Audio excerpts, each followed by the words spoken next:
So I have been here teaching in the information technology degrees, which are cybersecurity and network administration, since 2011, and I am a Marine Corps veteran. When I graduated high school, I had been a horrible high school student, and college scared the crap out of me, so I found something harder that I thought was harder to do, and I attempted to join the Marine Corps, which I was successful at. You don't join the Marines, you become one. I was in signals intelligence. I copied Morse code, which is a job that no longer exists. In the Marine Corps, they've all morphed into cybersecurity and IT jobs now. After I got out of the Marine Corps, I went back to the family printing business for a number of years. The printing industry contracted terribly, and I ended up here at 42 as a student.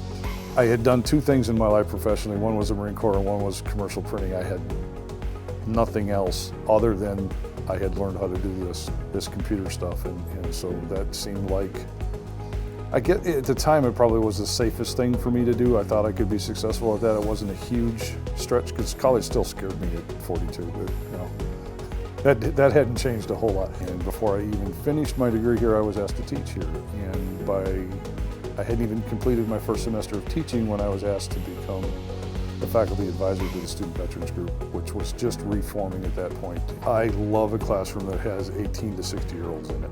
It's way more interesting to me, plus at least some of the people will get my jokes. The value of all these different experiences and different ways of thinking or coming at a problem are such a benefit for the younger students to see that. And you know, a lot of the older folks are scared to death of technology. Even though they come into a technology program, the younger students can show them just how easy and available a lot of those things are. I would much rather have that than a class full of either all 60-year-olds or all 18-year-olds. The mix, to me, that's when I get excited about the room.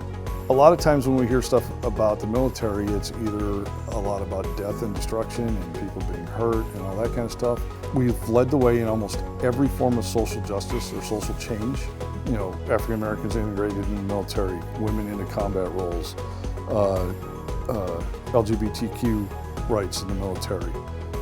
All of those things, the military has been a leader in. Changing what a society thinks is a norm is unbelievably challenging. They're a challenge no matter what segment of society you're in, and they're important, and I'm glad that the military is known for both its struggles and its successes in those, because they both have to be told.